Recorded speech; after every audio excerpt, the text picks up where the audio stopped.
Hey everybody, it's Wednesday, and I'm gonna extrapolate from yesterday in terms of sort of emotional cores and what that does and how that makes things click. But it's gonna be in a completely different way on a much broader topic. And so this video is probably not gonna be as search engine optimization friendly, as search friendly as the last one. So you know what's coming. Patreon, you should become a member. Patreon.com/Leanna K. Patreon allows me to make videos like this. That I feel very strongly, this is an important subject. But while there's ways it kind of connects to the activism Blitzchung controversy and some of the other things going on in gaming and the culture war at large, there's no one thing I can kind of tie it to make people want to watch it. Because anybody who's interested in a particular issue is going to be, what the hell's this? And I have that happen to me on YouTube that it's like, oh, this is interesting. I'm interested in this topic. This is meandering. It has nothing to do with that. So I prefer not to do that. I prefer people watching the videos will actually be interested. So I warn you in advance, this is probably going to go all over the place because it's kind of deep. I've been doing a lot of reading lately because it was Yom Kippur. And I use Yom Kippur as sort of a meditation point, as sort of my compass for the coming year. And this year, my reflection was on the difference between empathy and compassion. Because you hear a lot about empathy, but compassion is almost, the term's been maligned, right?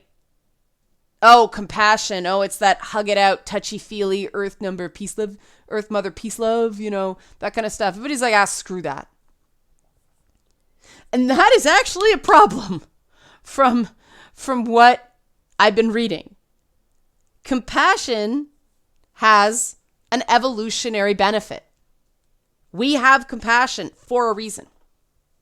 It's good for us on a multitude of ways. They've actually done studies on primates, like apes, gorillas, chimpanzees, stuff like that. And they found that groups of primates who showed more compassionate behavior towards each other did better than primate groups that showed less compassion, that were more what we consider selfish. Because primate groups that protect each other and share resources have better health outcomes. Makes sense, right? So why don't we do this as people? They've actually found that despite that, the other thing compassion does is compassion is the difference between somebody who can listen to someone and help them through a hard time and someone who gets so overwhelmed with sadness that they have to run away. That's what they found as a difference. It's not that the person who can't handle it and takes off doesn't have empathy. They have a ton of empathy. That's why they feel so terrible hearing somebody else talk about, bad things that were happening to them. Whereas somebody with compassion can hear that, and it's almost like an emotional insulation. You don't get overwhelmed by it. That's what compassion does. And that's because the most important component of compassion in general is self-compassion. And I've talked about that before. That people who have high levels of self-compassion can forgive themselves, can, not feel too bad about not, quote unquote, being able to do anything, because they recognize that just listening sometimes is doing something, right? Right. But what they've also found is that people are displaying the lowest levels of compassion that they've seen in a really long time. We become very competitive, very dog eat dog. The reasons for this are myriad, but it's not this capitalist instinct that, this capitalist thing that people like to blame. It's not that. Because Non-capitalist groups do it too. They demonize the enemy. They can't see a human being they disagree with as a human being.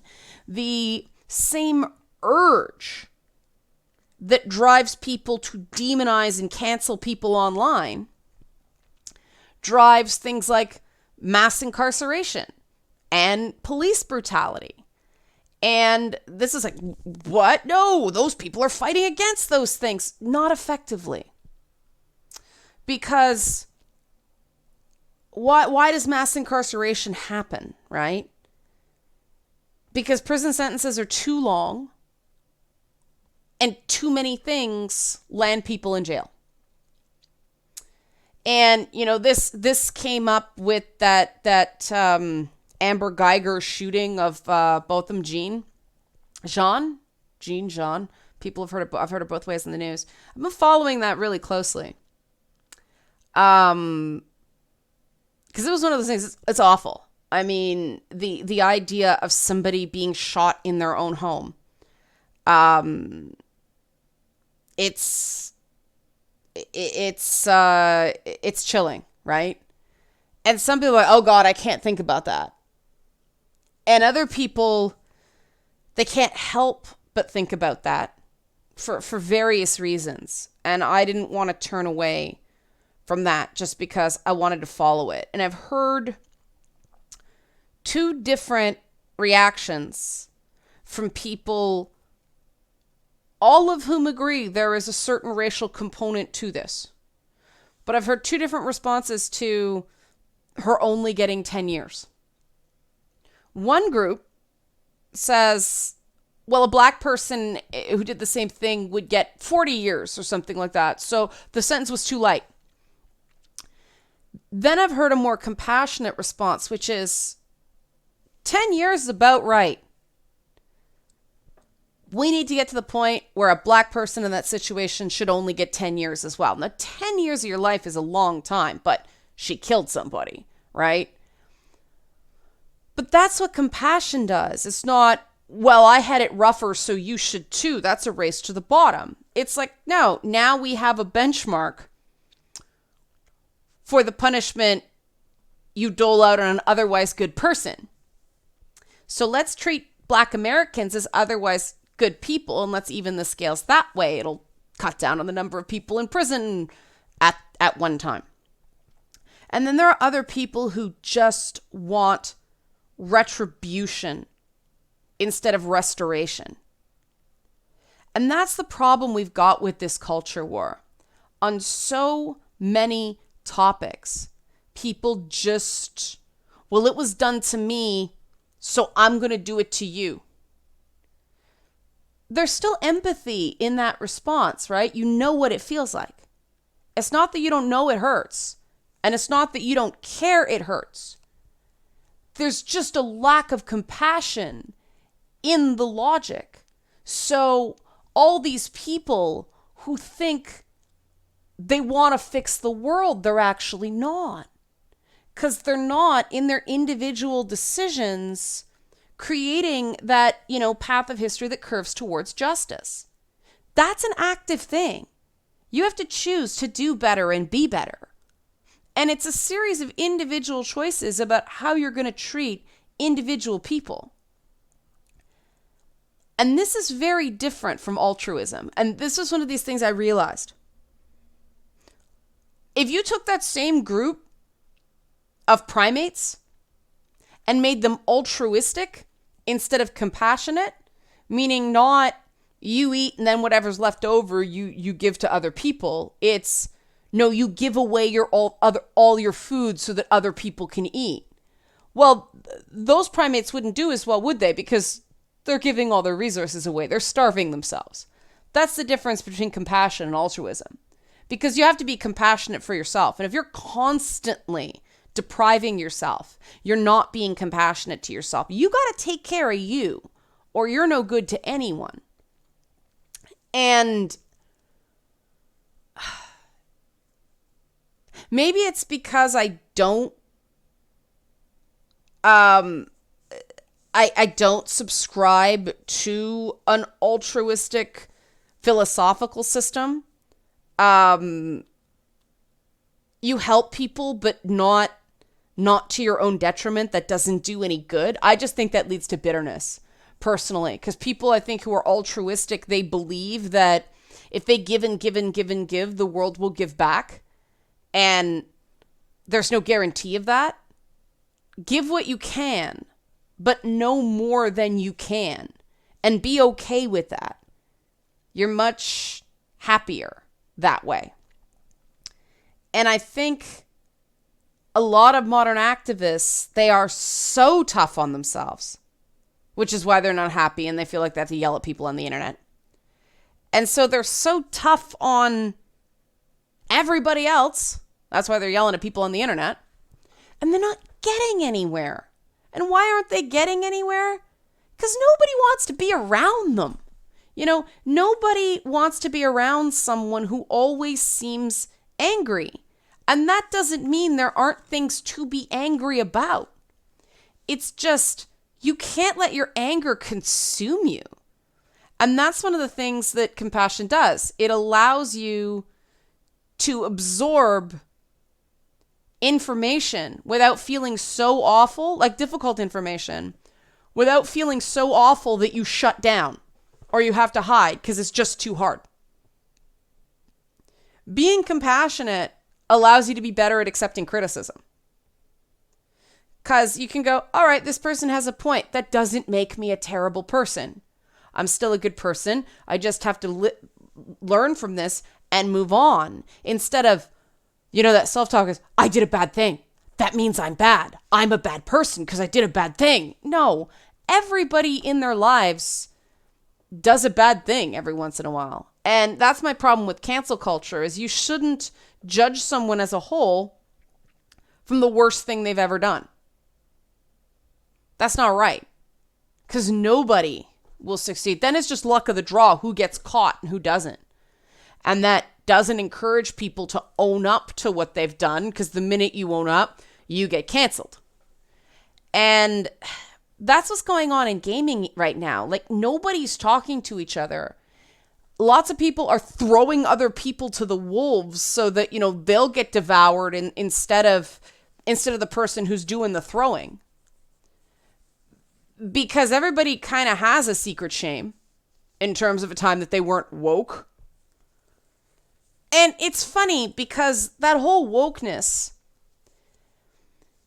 it's evolved from the consciousness exercises of the 1970s. But the consciousness exercise of the 1970s, it was this underpinning of everybody does this. Now it's like we are all part of this system. We all contribute. And the whole idea of being conscious of things is so you don't contribute that way anymore. You try to do something to stop it. Now it's like, well, we don't do that because we're woke. We can't contribute this because we're woke. They're the problem. Those people are the problem. It's a lack of compassion. It's othering. It's not being woke. It's not being awake. You might have one eye open, but you're not seeing the whole picture. Because you don't enact change by attacking people. You only confirm bias.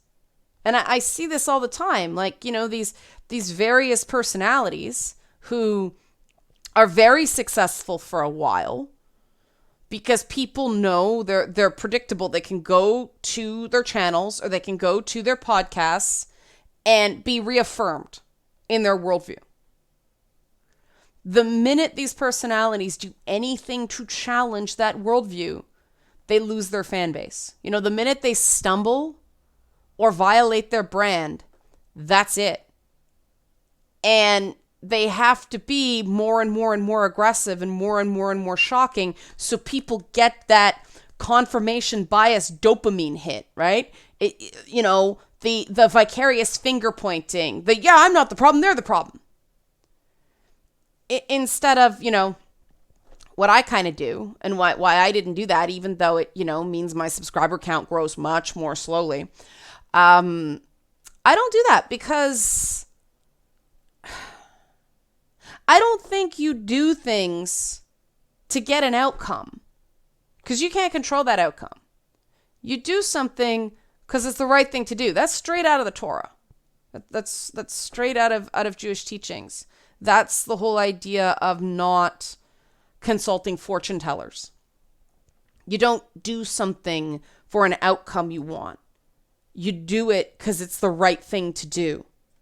And the wisdom in that is, if you know you're screwing people to get ahead, no matter how much money you have, no matter how much power you have, you will never have peace. You will never have happiness, because you know you screwed people over, so you're surrounded by people looking to screw you over. And that has been going on for so long that kill or be killed. That we're all afraid of each other. No one trusts each other enough to do a fair deal on any point.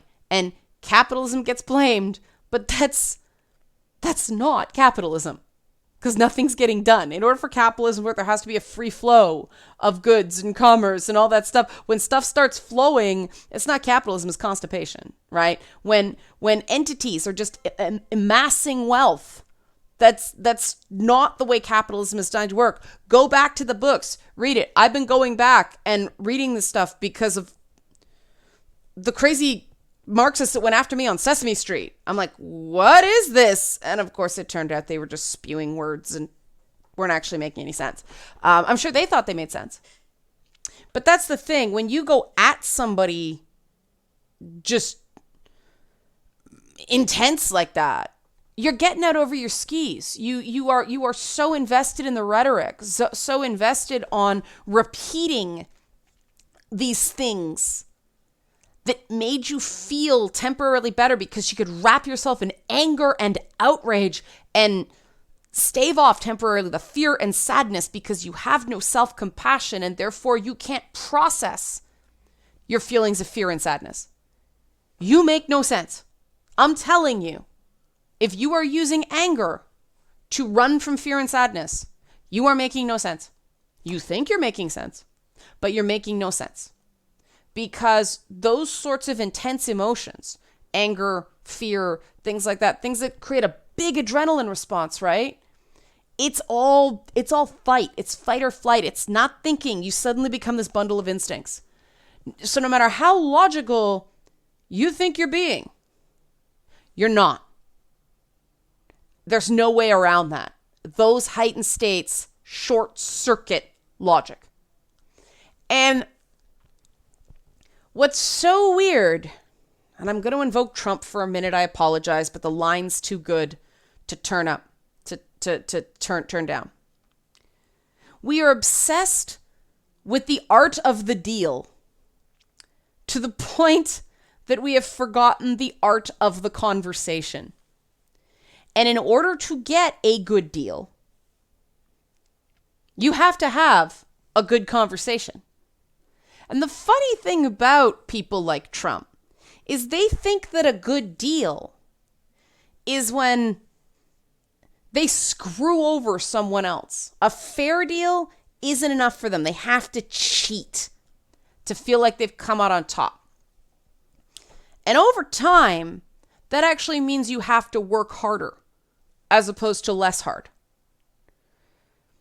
The way ethical business works is you meet somebody you want to do business with. You do a small deal first. You build up trust. All right. We know we can trust each other. You do a few more and do a few more.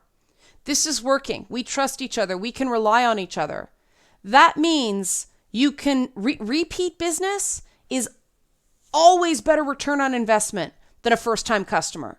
Because you don't have to do all the marketing. You don't have to do all the sales pitch. It's just they call you first. You know? We all have that one contractor that they did a really good job before, so you don't look around whether somebody's cheaper. You don't do all the research you did the first time around. They did good work, fine. My time is worth something. Come back, do it again. That's what compassion does with people too. It means that the next time something happens, people remember, no, that person's not a jerk. So they're going to give you more leeway than they would otherwise do, because if you're having a bad day and you act badly, well, that's not you, right? You've already showed yourself to be not that person. And so you get extra chances as somebody off the street wouldn't. I know that's been the big thing for me, whether there's an asshole to awesome ratio, definitely online. If somebody's been decent before, I will give them a lot more rope before I mute them, before somebody, who are you? Blink. And that's just, that only makes sense, right? And so the fact that we have this idea that business is screw the other guy, no, that's not good business. That's not the way capitalist systems were designed. Capitalist systems were designed to be, a fair product at a fair price. And that thinking was what led to the one kind of good idea or crystallization of a good idea that Marx had, which was that labor is a product. Labor matters. Labor should be paid. It's not just the thing that's made that matters. It's the people who make it that matter. Now, that was actually sort of an implied element of capitalism, because capitalism created the idea of wages, that you get paid to manufacture goods because those goods have something of value. Therefore, because you want to make money, you have to give people money to work for you because everybody's got to make money. That's what's been lost in these dog-eat-dog systems. And what we've become as a species is that non-compassionate primate group. The one that didn't share, the one that doesn't look after each other. And we're doing less well as a result. And it's interesting because gaming has a bad reputation in that regard. But I have seen more compassion among gamers, among you guys, than I have seen in any other group that I have been a part of. I think because gaming is something we do, something we experience, as opposed to something we are. Gamer is an active identity. It's something we define ourselves based on, something we do, not some sort of immutable characteristic, right? And so I have seen more compassion in the gaming community than I have in any other community, including charitable communities. Some of the most horrendous treatment of people I have ever seen has been at nonprofits and charities. I'm not kidding. It has stunned me. It's the reason I stopped doing nonprofit work on, really heavy duty basis. The problem with volunteer stuff is it tends to all be about ego. And so you're not focused on the outcome, and people get really stupid. And I just have no patience for that anymore. I'm at that point where, no, I have skills. I want my skills appreciated. It's one thing if you can't pay me, I understand it, but at least appreciate me, because I got to get something out of this deal. And there's compassion instead of altruism. An altruist would go, oh no, it feels bad. That means I'm giving. That's stupid. That's stupid. What? You're just setting yourself up to be a sucker. You will run out of altruism after a while, and you will end up very bitter. Because if you're giving away all your emotional food, you always feel hungry, and that hunger manifests as loneliness and bitterness and all that stuff. If you are compassionate enough with yourself to recognize that you deserve something, doesn't have to be money, but it should be respect, you feel fuller. You feel more satisfied. You feel like your life has meaning, because people aren't going to show you you matter until you insist that you do. And this is something that took me way too long to learn because I had no example of it. I had no example other than some teachers who I admit I didn't know that well, but I had no example of a person that I was close to that actually felt like they mattered as a person. They were either super angry because they were always insecure, or they were always being treated like a doormat. I had no example of somebody who could stand up for themselves effectively instead of just being really scary and punitive. And I think that's really what rich people, what so-called privileged people have, that some do anyway, that other people don't. And that's what leads to their continued success. If you have more resources, you have more chances to screw up. That's true. But you also don't quit when you screw up because you have more self-compassion, right? I've seen these rich guys like, I lost money on that deal. And for the longest time, I was like, how could, and growing up poor, I'm like, how could anybody be that blasé about losing $150,000?